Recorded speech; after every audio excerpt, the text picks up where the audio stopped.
acho que agora veio mais um capítulo dessa jornada bela, linda da FEBEX, com Conexão Famílias Atípicas. Hoje, com o prazer de receber a Daniela Coelho, muito legal, a gente já conversou aqui em off, nos bastidores, mais uma aquariana para contextualizar o mundo. Bom, vou fazer minha autodescrição. Seja bem-vinda. Eu faço a minha autodescrição e passo para você fazer, e aí a gente inicia o nosso bate-papo. Eu sou Milva, tenho 1,72 m, sou branca, tenho cabelo castanho, mas com luzes douradas. Estou vestindo um macacão de algodão que a minha mãe disse que é marfim. Eu não sei que cor é essa. Você? Eu sou Daniela, 1,54 m, magra. Agora eu tô com um conjuntinho social verde, sou loira, de cabelo cacheado até a altura dos ombros, olhos verdes, branca caucasiana, né, um pouquinho queimadinha de praia. Estou com uma maquiagem básica, porém um batom bem vermelho e argolas. E é muito bonita e muito simpática.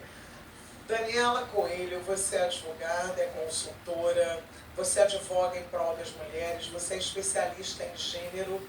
E também, isso a gente vai falar depois, que aí já é a minha primeira pergunta. Primeiro eu quero saber, para que as pessoas também saibam, o que é uma especialista em gênero?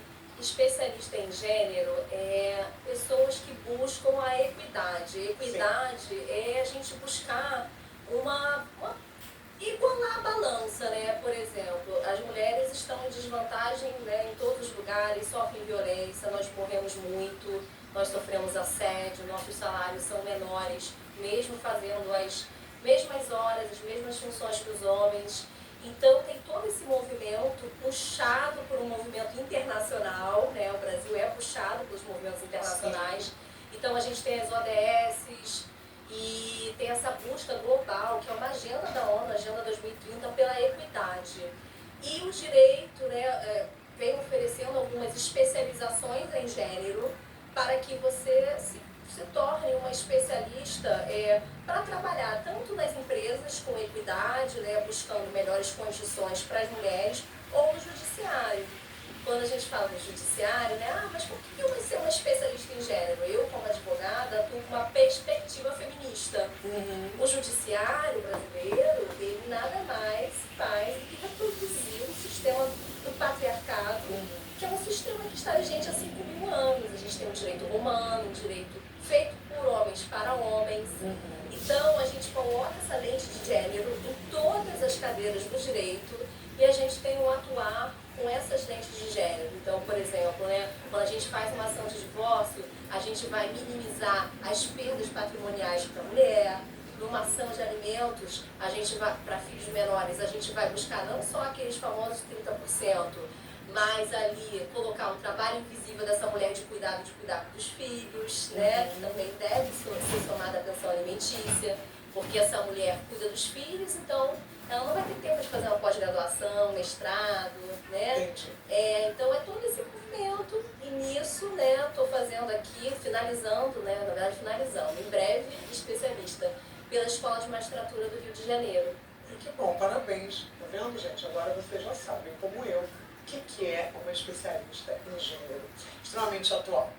Bom, como nós somos uma Conexão Famílias Atípicas e nos direcionamos também para o público, né, dentro dessa perspectiva, eu queria saber como o nicho PCD entrou na sua vida. Como foi isso? Olha, o nicho, eu não tenho vergonha de falar, porque acho que isso é uma realidade da grande maioria das pessoas, pelo menos que se vê mãe atípica. Eu não tinha noção da deficiência até senti-la na pele. Sim. Quando nasceu meu filho, Davi, que em breve faz 5 anos. Ele nasceu, né, a gente comemorou ali, nasceu bem, você olha assim, né, aparentemente bem, mas algo, desde o nascimento dele, ele tem alguma questão. Ele era muito apático, ele não interagia. Quando eu amamentei ele no peito mais ou menos até 5 meses e pouco, ele nunca me olhava. Você brincava com ele, ele sempre ficava sério, né? E eu falava, gente, sabe aquela brincadeira de bebê assim? Todo mundo faz, da brincar assim, né? Então eu vi assim, gente, tem alguma questão, né? Alguma questão. Não tinha noção do que era autismo, como muita gente. E aí Fui sorteada do Davi nascer quase na pandemia, então também os médicos, eu vim alertando, né? A pediatra que acompanhou o Davi quase até os 2 anos, o Davi tem muitas questões, tem muitos atrasos, acho que ele tem problema de audição, ele não, você chama ele, né, chamava ele, ele nunca virava para escutar de onde vinha o som, não falava. E aí, enfim, foi muita peregrinação, mas sempre seguindo o meu instinto de procurar tudo que era profissional, mãe. Até que o final de semana, na casa de 2 grandes amigas minhas, beijo, Denise e Ani, lá em Teresópolis. A Denise é mais neurogeriatra, assim, né? E ela falou assim, Dani, deve ter alguma questão, eu vou te indicar uma neuropediatra. Acho que você tem que ir mesmo. E aí, cheguei ao Naldo, 2 anos e 4 meses. Que eu reconheço que é um lugar de muito privilégio, né? De muito acesso. É um laudo que você consegue uma intervenção precoce. Infelizmente, a gente sabe que no sistema público essas crianças são diagnosticadas. Às vezes demoram 5 anos e não conseguem o laudo. Exatamente. Já tive mães aqui nessa situação, infelizmente. Sim.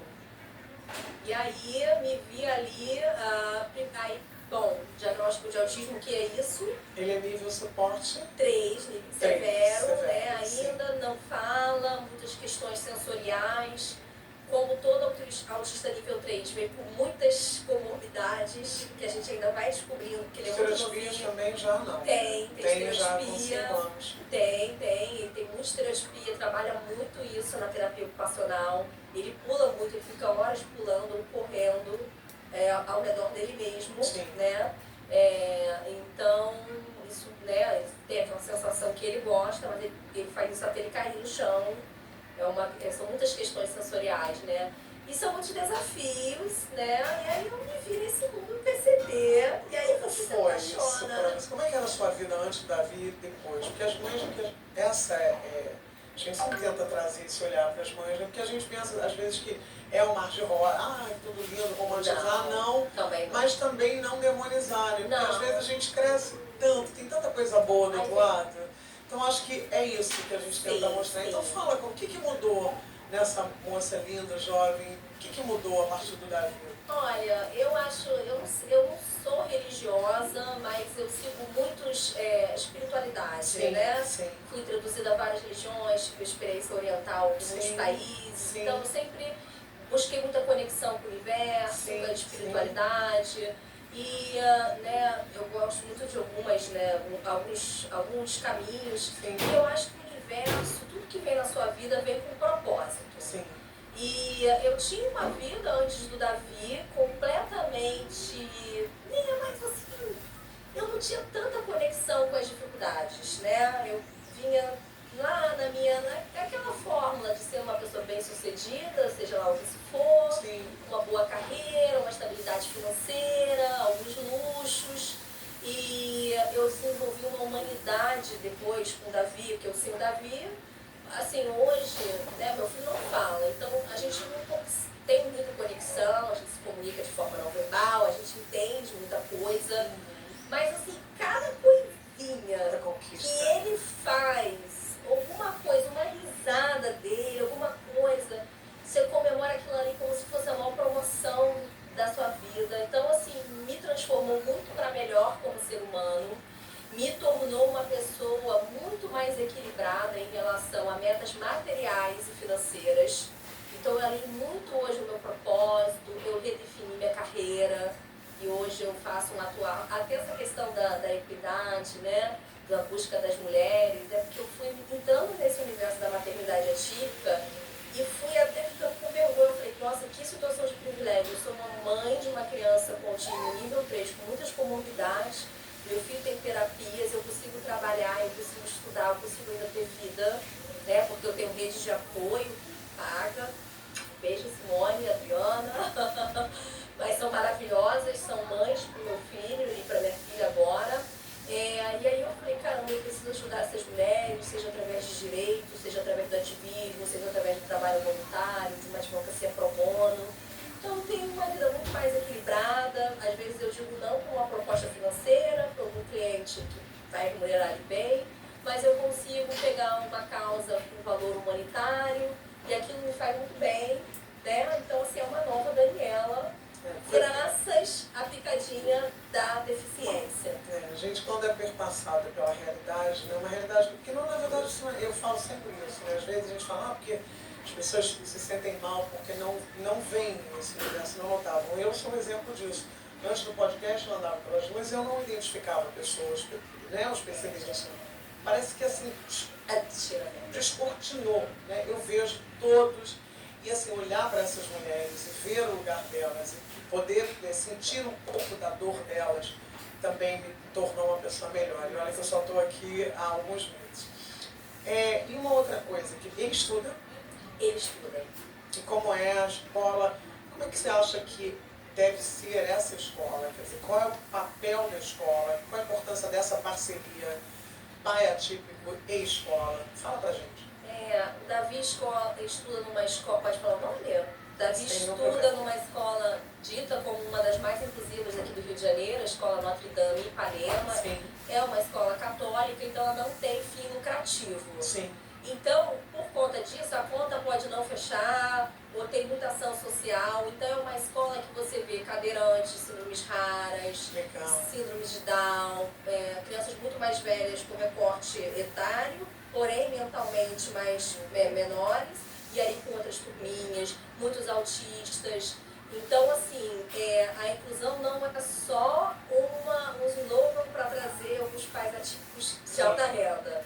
Realmente você vê, porém, é desafiador para todos, para a escola, para os pais, para a criança. E aí você vai ficar. Não tem receita de bolo, você vai sofrer pra caramba, mas você vai ficar ali. É um jogo, é uma orquestra, né? Todo mundo vai ter que estar em sintonia para que essa criança e esse adolescente seja realmente incluído. E isso inclui você também ser amigo das mães da turma, porque quem vai incluir mesmo são as crianças. Sim. São as crianças que têm que desenvolver essa empatia.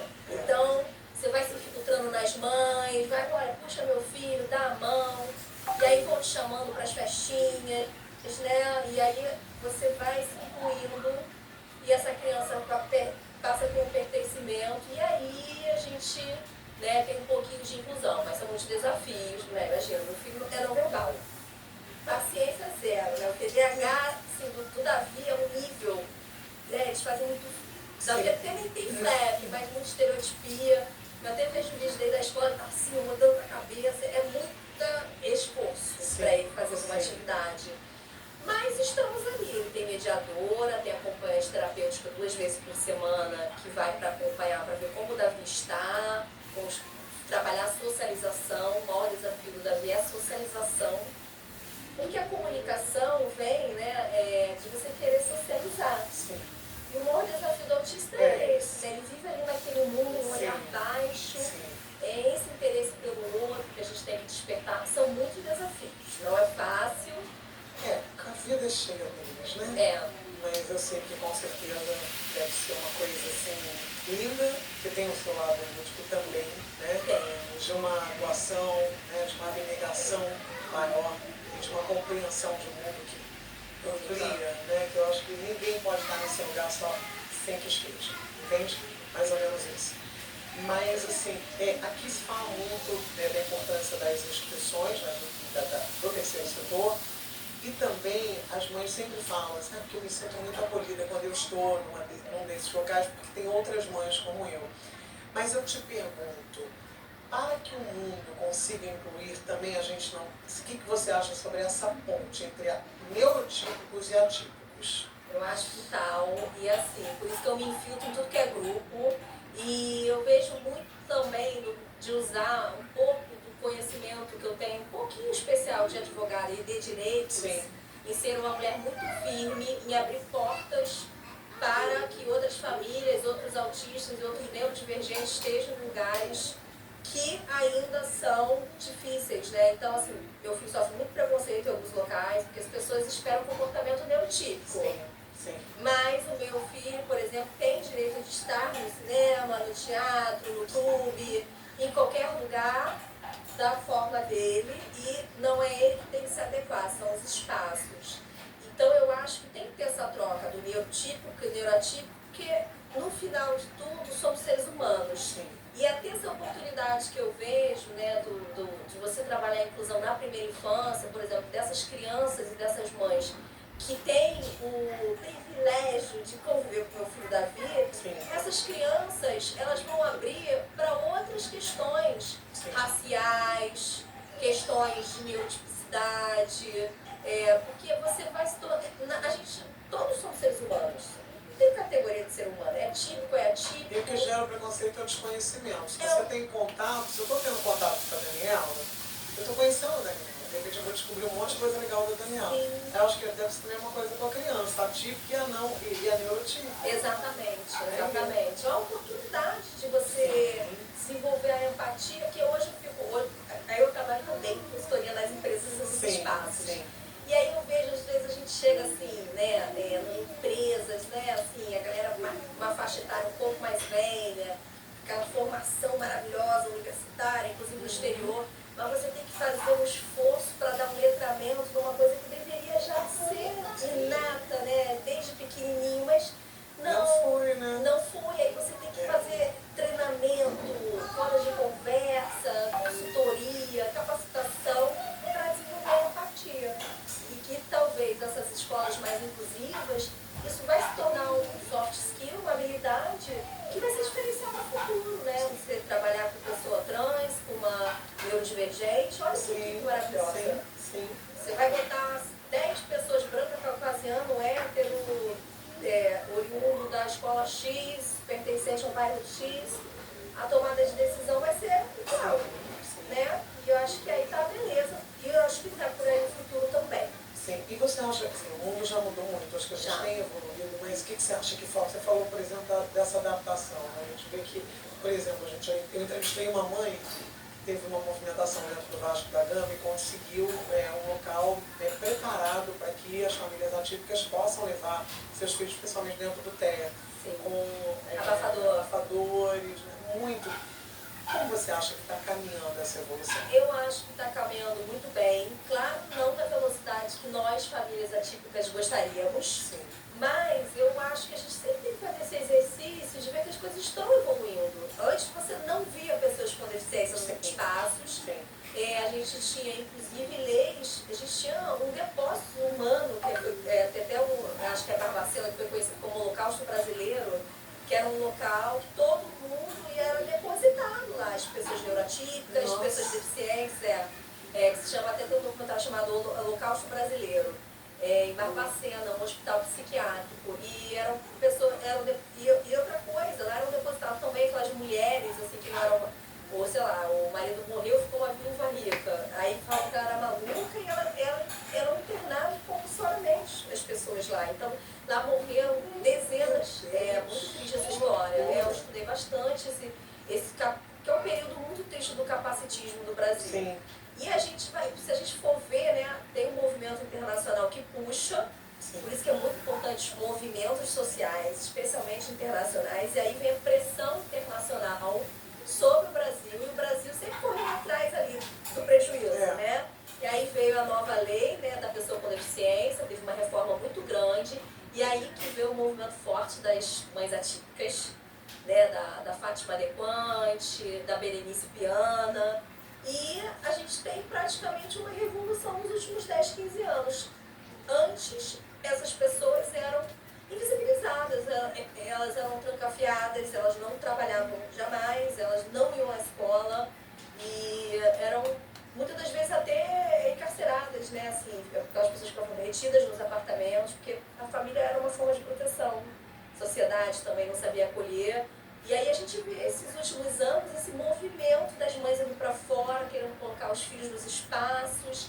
E a minha sócia é mãe de uma autista adulta, nível 2. E ela levou, aí você vê as famílias que se empoderaram mais e conseguiram levar essas crianças, esses adolescentes para uma formação universitária, e agora elas pressionam por trabalho. Olha, a lei de cota está aí, de PCD, querem nossos filhos trabalhando também, a gente quer produtividade. Isso é muito importante. Estamos evoluindo Sim. a passos lentos, mas também não dá só pra gente reclamar, senão a gente não tem fôlego para continuar na luta.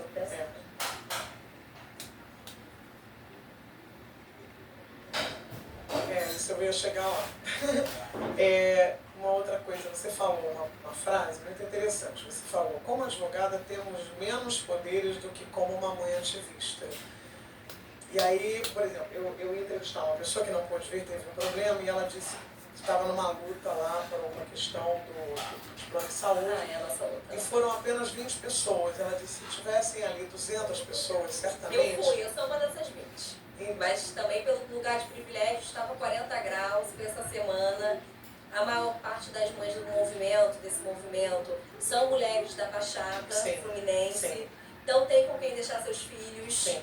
E é caro vir para o centro do Rio de Janeiro. Caro. Então, e são crianças e adolescentes muito comprometidas. Então é aquela coisa. Acaba não tendo esse apoio para poder. Eu estou nesse movimento desde o início, porque eu também sou um caso de descumprimento do plano de saúde. Eu tenho uma liminar com multa diária de R$1.000 para o tratamento do meu filho. Sim. Simplesmente o plano a 1.000, né? Eu posso falar público, o processo não está sob segredo de justiça, do meu filho. Exatamente eu quis botar, porque eu falei, eu vou dar muita publicidade que os outros processos lá no meu escritório, protejo as famílias. Eu sempre presto segredo de justiça para a saúde, porque infelizmente hoje os planos de saúde jogam no Google para ver se já processou outro plano. Está louco isso. Então é muito importante para os advogados pedirem o segredo de justiça. Eu sempre peço para a saúde. Está muito louco. E a CPI foi embargada, né? Então, essa loucura, né? Infelizmente a gente tem liminares sendo descumpridas, sentenças sendo descumpridas, os planos de saúde como se eles estivessem acima da lei, acima das normativas, acima do poder judiciário, que eles não cumprem as decisões. É uma afronta generalizada, como se houvesse hierarquia de autores e réus. Pessoas com deficiente, famílias não têm nada e planos de saúde têm tudo. E a gente teve uma vergonhosa decisão na semana passada da desembargadora Cíntia Santarém, falo que também é um processo público, que suspendeu uma liminar com a fundamentação, eu li lá, mas assim, a fundamentação principal era constrangimento dos representantes do plano de saúde. E o constrangimento das famílias, aí a pergunta eu faço a doutora, por favor, me responda. Então, aí você tem um constrangimento ilegal. Constrangimento ilegal é você ver seu filho regredindo, a gente já tem casos de crianças que faleceram por falta de tratamento.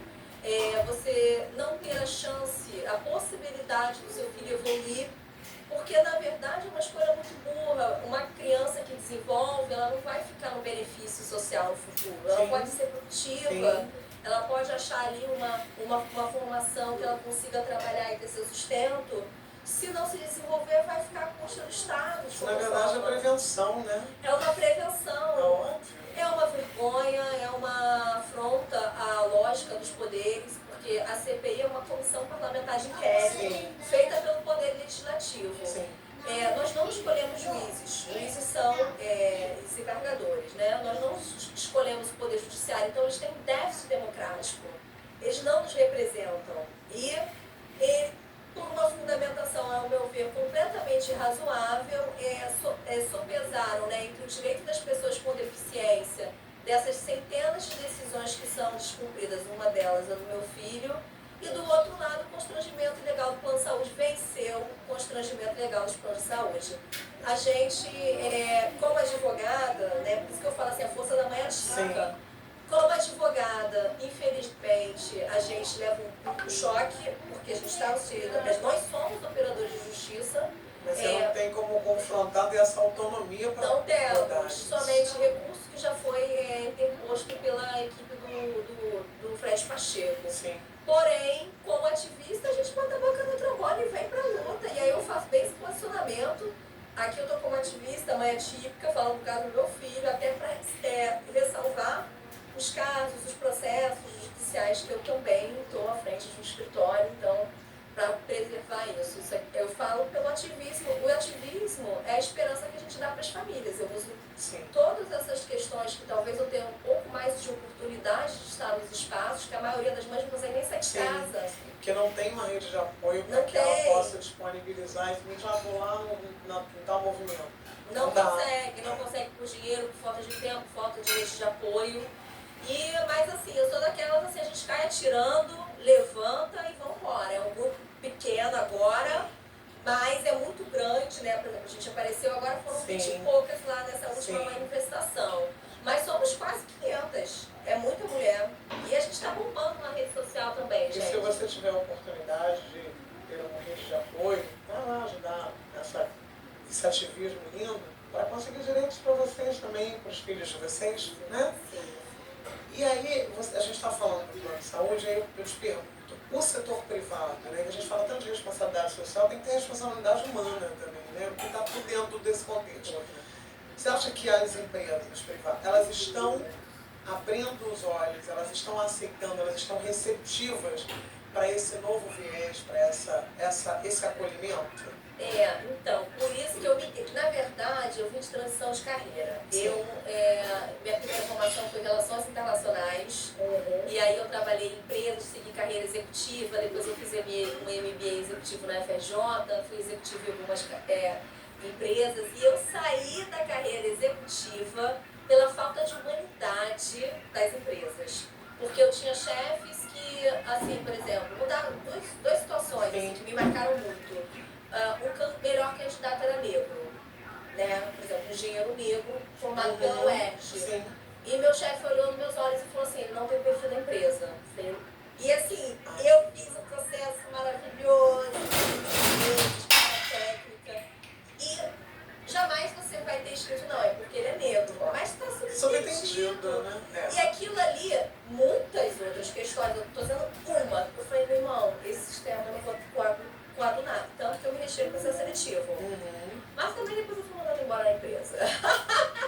Outras questões, por exemplo, né? E eu tive muita sorte de ter sido da carreira executiva muito cedo, muito cedo. Então, já era gestora. É uma loucura, então é muita coisa, muita experiência, muita bagagem, desde muito cedo. E aí, por exemplo, chefes também falam assim, olha, ela tem 2 filhos, ou tem 3 filhos, não dá, porque esses filhos vão adoecer. E as melhores mulheres, né, ficavam para trás nos processos seletivos. E eu passei a quebrar vários códigos de ética de empresas que eu atuei, para falar para alguns médicos, não fala que você tem filho. E falava e dava algumas dicas ali de como prosseguir. Eram mulheres fantásticas, com os melhores currículos. E assim, a gente sabe que uma mulher mãe, nas empresas, ela vai ter um olhar, não, assim, eu não sou misógina, homens, assim, ao contrário, eu trabalho muito bem em parceria com homem, mas uma mulher mãe, que trabalha em casa, dá conta da educação, cria filhos, ela vai para a empresa com outro olhar. Ela tem uma multitask, ela é multitarefa, ela é uma força muito importante nas equipes. E aí, nisso tudo, eu quase com 30 anos falei assim, não, tem que mudar de carreira, eu não vou perpetuar nesse sistema. Aí vim para o direito, e aí hoje, assim, depois de 7, 8 anos, muito atravessada pelo gênero, pela deficiência, estou muito firme na consultoria, né, com pessoas muito queridas, uma outra mãe atípica, uma advogada trabalhista, uma advogada trans, a Maria Isabel, que é jornalista autista nível 2 de suporte. A gente é muito diverso e a gente está trabalhando com consultoria das empresas, que eu acho que assim, não adianta a gente só pegar o advogado e pegar o processo. A gente tem que trabalhar as pessoas nas empresas. Né? E as empresas hoje não é só movimento ESG, não é só agenda internacional, não é só boas práticas corporativas. São leis brasileiras também, como as leis, por exemplo, né? Você tem mais de 100 empregados, você tem que seguir a lei de cotas. Mas as empresas ainda preferem pagar multas a ter que contratar pessoas com deficiência. Essa é a realidade. Não sabem como lidar. Especialmente os neurotípicos. As pessoas com deficiência física ainda é um pouco mais tranquilo, porque você cria uma rampa de acessibilidade. Mas o mundo corporativo ainda não sabe como lidar com neurodivergente. Eu entrevistei um rapaz que teve uma tetraplegia e ele disse que é muito difícil até conseguir passar por processos seletivos, né? Porque as pessoas não perguntam na empresa. Vai ter uma vaga, né? Você vai ter que viajar para fazer uma... Então pergunta, e aí, você consegue fazer? Exatamente. Você consegue... PCD é como se todo PCD fosse Aí, um PCD só. E ele não faz o processo, sim, né? É muito duro. Isso é um pouco complicado. Agora, você falou uma coisa também que a gente sempre conversa aqui, porque quando você é mãe atípica, tendo outros filhos, em lugar desses outros filhos também, eu vi um depoimento de uma mãe aqui que ela traz uma dor de ter, não esquecido o seu outro filho, mas talvez pela demanda excessiva do filho que tem essa necessidade um pouco mais proeminente, acaba, né? Como é que uma mãe atípica, fala para as moças, como é que você faz? Gente, é culpa mesmo. Todo dia eu acordo com muita culpa, porque eu tenho uma filha que eu tenho quase certeza que ela é neurotípica, Atila, que tem 1 ano e 8 meses. E ela, desde pequenininha, parece que ela já sabe que o Davi tem questões. Você tem 2? Eu tenho 2. Eu tenho o Davi de quase 5 e a Atila de 1 ano e 8 meses. Que coisa boa e que coisa desafiadora. Não, é muito desafiador. Só que assim, eu Sim. vivi a maternidade atípica, Sim. completamente emocionante, como vocês sabem, né, mães atípicas. E depois veio a Atila agora totalmente normal nos marcos de desenvolvimento e com pouca necessidade, por mais que ela seja mais nova, por exemplo, a Atila, ela tem noção do perigo já, ela responde, ela sinaliza, por exemplo, a Atila pede água, ela pede as coisas, quando ela está doente ela sinaliza, faz, é mais fácil o Davi não, ainda é muito complexo. Então, a gente vê assim que a Atila e Davi é 80% de atenção para o Davi, com as questões dele. Davi está bem, está isso, está aquilo, está regulado, se alimentou. Então, porque a gente, né, a gente tem que sempre antecipar, sempre trabalhar para ele não entrar numa crise, Sim. ponderar tudo. E a Arte, né, aquele ser humanozinho ali típico, tranquilo, e ela tem muito pouca atenção, assim, né, porque é muito, em todo mundo lá em casa, né, tanto a Simone, que cuida dela, tanto quanto a Adriana, né, que ficam com os dois, as duas, e eu também. A gente se vê muito nessa questão, mas a gente sempre conversa, a gente tem esse desafio de trazer a Atna, de dar atenção, de ter um momento só com ela, mas sempre fica a culpa e sempre é desproporcional, não tem resposta. Mas você sabe que agora você fala uma coisa, eu fiquei pensando, de repente, será que... Porque a criança é muito perceptível, né? A inteligência é muito aguçada e zerada. Às vezes, de repente, você vendo ali, convivendo com uma criança que ela percebe, eu não sei que isso não provoca um amadurecimento. Provoca demais. A minha filha, assim, eu falo, eu fico arrepiada, assim, espiritualidade, você vai levar isso pra onde for. Mas, assim, se a mãe, né, se tem outra mãe que depois vai nos assistir, que tem um filho típico e um atípico, sim, é impressionante. Porque, por exemplo, quando o Davi entra em crise, a Atna fica sem demanda nenhuma, parada e olhando, tipo assim, não é minha vez. Ela entende, né? E ela fica quietinha, se recolhe e espera toda lá aquela questão. Se fosse uma outra criança, como ver uma outra chorando, ela também ia fazer birra, ela também ia querer atenção, também ia repetir o comportamento. Ela tem um nível de maturidade, assim, que eu fico em choque, né? O irmão com quase 5, ela com menos de 2, e ela é muito madura, e ela entende, ela compreende, ela espera. E eu acho que isso é aí que eu fico vendo a riqueza do ser humano que convive com o diverso. Você tem uma diferença.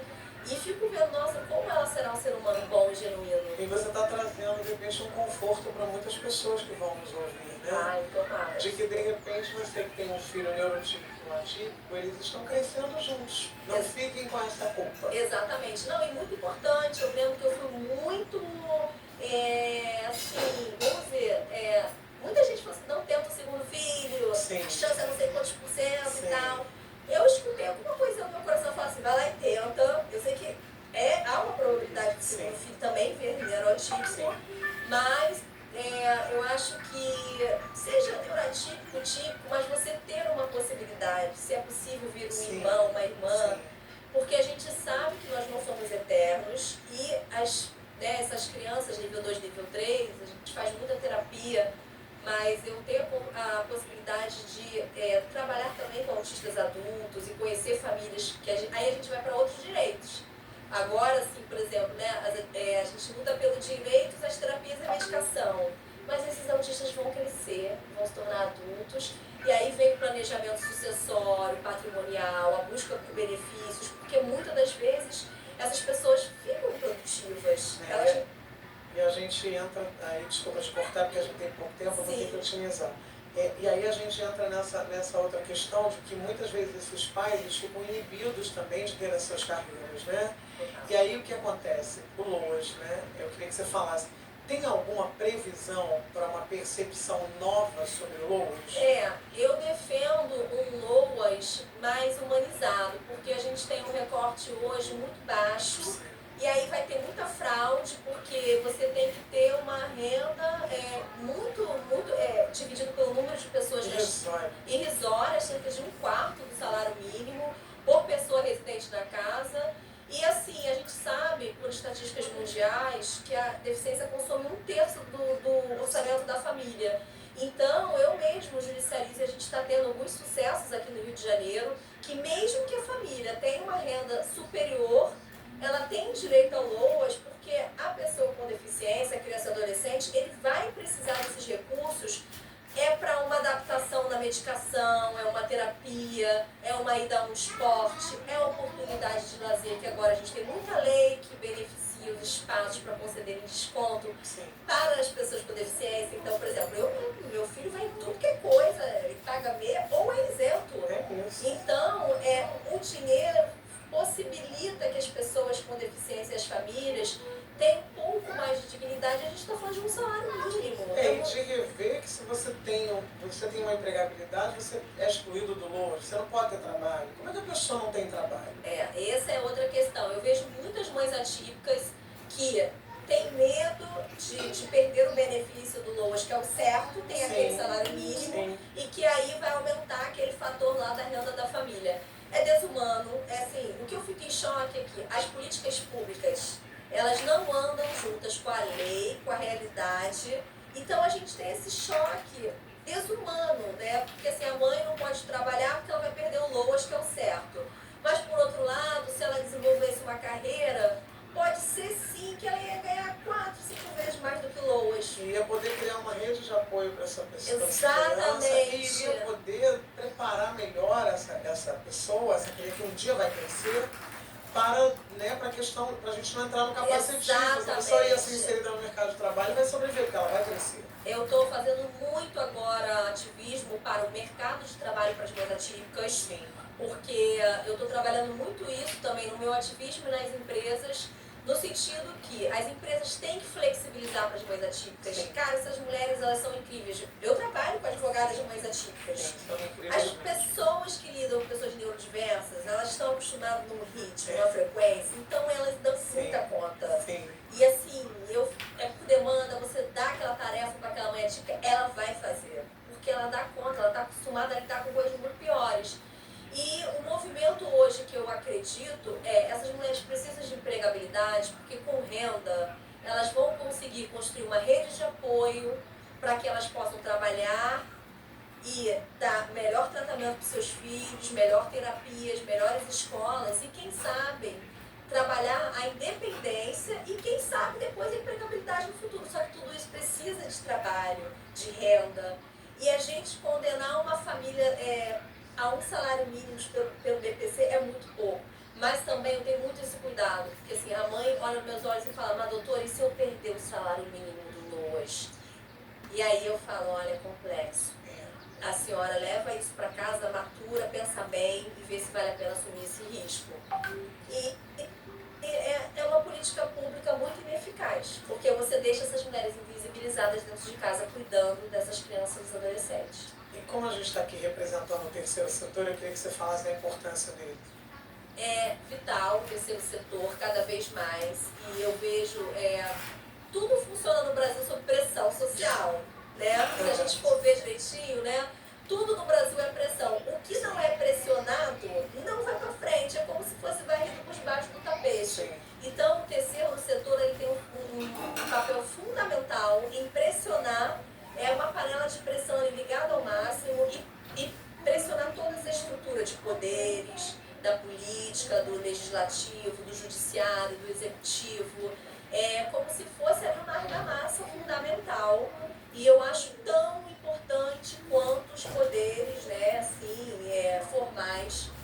E eu acredito, às vezes, até mais no terceiro setor, que muitas das vezes tem ali uma organização, né, sem fins lucrativos, muitas vezes formada por pessoas muito ativistas, que são atravessadas por aquele problema. Ela não é me anombrar um elefante, né? Eles vão saber, talvez, ali fazer uma coisa melhor. Então, eu acho que o terceiro setor é o principal hoje. E nós precisamos quebrar esses paradigmas, né? Que tem tanta gente que estigmatizava o terceiro setor, tem muita gente boa, trabalhando com seriedade, com envolvimento, fazendo trabalhos nobres dentro do terceiro setor. Muito bom. Deixa eu ver aqui meu tempo. Olha, é tanta coisa que eu queria falar com você, de medicação. Só para uma mulher desconhecida, ativista, está aí apaixonada pela causa, seu filho é medicado? Não, essa ainda é uma questão que, assim, sim, já foi passado vários medicamentos para o Davi, vários médicos, mas eu, como mãe, já até iniciei, assim, mas eu realmente, eu não vejo meu filho como ele normalmente sob uso de medicação. Então, eu quero ficar com o verdadeiro Davi, com todas as crises, e é duro, mas também a longo prazo as medicações têm muito efeito colateral. Sim. E hoje eu estou nesse movimento indo para cannabis também, estudando. Canabidiol, canabidiol. Um cientista que falou sobre isso. Maravilhoso, o canabidiol para mim, assim, que eu acho ele é um método alternativo, né? É mais natural, é uma substância produzida pelo nosso corpo. Sim. Não é uma droga sintética, então eu acho que esse é um movimento que eu vou para o Davi, assim, mas realmente medicação, não julgo as mães que às vezes é necessário, né? A criança tem muitas questões, o Davi tem, mas a gente sente ele muito diferente quando ele toma medicação. Eu sempre interrompo na primeira e na segunda semana, as médicas sabem, eu não bem. E é isso. Deixa uma mensagem, infelizmente o tempo está acabando, eu queria que você deixasse uma mensagem para quem vai nos ouvir. Eu tenho uma forma de levar a vida que é sempre ver o lado positivo. Porque a gente está aqui numa curta passagem, a gente está aqui para ser feliz apesar das dificuldades. Então, se você é mãe atípica, está passando por desafios, que são muitos, são diários, é um dia após o outro, depois da tempestade vem a bonança, não há inverno que dure para sempre. Então, é sempre ter esse olhar positivo, acolhedor, humano, e o principal, se rodear de gente do bem. Porque aí você vai estar um dia triste, alguém vai te levantar. Por isso que é tão importante a gente estar cercada de mães atípicas, que elas vão entender as nossas loucuras. E é isso, mesmo no caos, busca a felicidade, trate da sua saúde mental, faça esporte, se conecte com a natureza, porque dá para ser feliz sim no meio desse caos todo. Eu fico com a pureza das respostas das crianças, como dizia Gonzaguinha, é bonita, é bonita, é bonita. E assim a gente se despede com essa mensagem linda, né? Que viver é sempre bom, com todos os desafios que ela pode nos trazer, mas há sempre um desafio maior, que é o de tornar a gente melhor. Eu acho que esse é o grande barato. É só mudar o foco do olhar. E é isso, você que gostou desse papo maravilhoso, te agradeço, assim, adorei conversar com você. Você é uma pessoa que tem uma energia, sabe? Bom, eu fiquei arrepiada falando, pessoa do bem, muito legal. O Guilherme também está trazendo, os aquarianos se encontrando aqui, fazendo uma bagunça. Eu não podia falar isso, você limado aqui. Mas é isso, se você está gostando do nosso trabalho, vai lá, ativa as notificações, compartilha, porque coisa boa a gente tem que dividir e a gente tem que fomentar. Muito obrigada e até o próximo.